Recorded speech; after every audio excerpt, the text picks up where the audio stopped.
covering the North. The Bahamas Tonight, Northern Edition. Welcome back. Local government in East Grand Bahama celebrating the contributions of outstanding employees who have helped to grow the system of local governance in that district. Well, a special luncheon was recently held in their honor, and RJ Philippe was there. The East Grand Bahama and Sweetens Key District holding a staff appreciation luncheon at the Ocean Reef Restaurant and Yacht Club in celebration of the 25th anniversary of the establishment of local government. 8 members of staff from East Grand Bahama and Sweetens Key received high praises from Christian Palacios, administrator of East Grand Bahama, for their respective roles within local government. Local government practitioners come and go, but the staff remains. They play a very important part of local government and are very rarely recognized for that. They serve their communities. They're basically the PS. The PSs of the local government boards, because they would have to brief consuls when they come in about what was going on and things that are happening in the community. So it is with honor that we're recognizing them today. Keynote speaker Fraser Gibson, a veteran community organizer and former chief counselor, delivering some inspiring words to those in attendance, challenging the staff members to reach to higher heights while commending them on the work that they have done and continue to do for the residents in East Grand Bahama. The honorees include Charmaine Tate, Patrice Higgs, Talisa Roll, Clarissa McIntosh, Jenny Carey, Percy Ballou, and Rosie Bain. I'm very appreciative for them recognizing us. Personally, all of us have been in local government for over 20 years, and this is the 25th anniversary, and it feels good to be recognized and appreciated, because sometimes, you really just don't feel that way, but today we are very honored and appreciative for this day. Also on hand at the appreciation luncheon was Acting Chief Counselor for East Grand Bahama, Evelyn Roberts. We are celebrating staff appreciation. We have staff in the office who actually do our work. What would we do without them?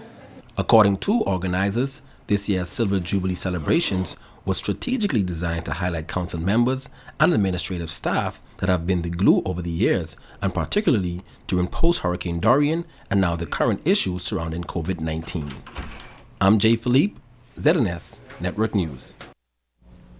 Thanks, Jay. And now it's time for sports with our Ramiko Knowles.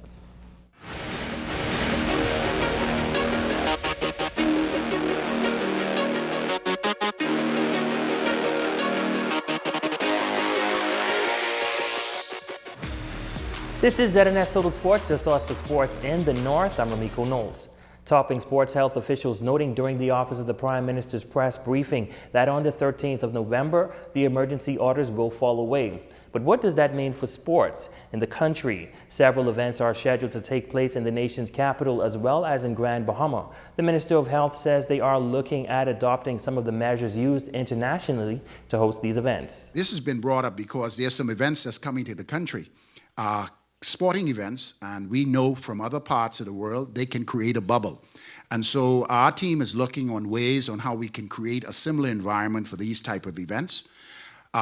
It's not completed, and we want to ensure that we do not hinder our tourism sector and our economic growth, but we want to ensure that the safety of every Bahamian is paramount in the legislation that we'll bring forward. Switching gears now, the second annual breast cancer pool tournament wrapping up over the weekend at the pool room on Queens Highway. Some of the best players from Grand Bahama, Abaco, and New Providence were in action, all competing for the cash prize and bragging rights. Event organizer Kevin Miller says although it was a competition, proceeds will go to the Breast Cancer Association.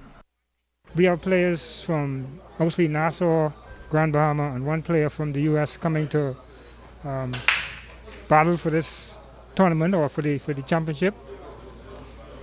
It's a 3-day event. We have singles, doubles, and 3-player team.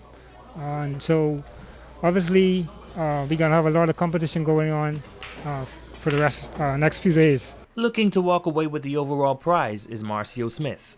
I traveled from Georgia, Atlanta, Georgia, to attend this tournament for the second time because it It gives us a good awareness and help not only the Pool Federation but also the cause of cancer, and letting them know we stand with them. Heading into NBA action, Buddy Hield and the Sacktown Kings suffering their third loss of the season, losing to Dallas Mavericks 105-99. Buddy finished with 11 points, 8 rebounds, and 1 assist in 30 minutes of play. The Kings will tip off the game on November 2nd against Donovan Mitchell and the Utah Jazz. DeAndre Ayton and the Phoenix Suns are now 2-3 after topping the Cavaliers over the weekend 101-92. Ayton had 17 points and 12 rebounds in 24 minutes of play. The Suns will host the Pelicans on November 2nd. As for rookie Kai Jones and his Charlotte Hornets, they are 5-2 after their 125-113 win over the Portland Trail Blazers. And that's a check on sports. Thank you so much for tuning in. I'm Ramiko Knowles. Until next time, make it a great one.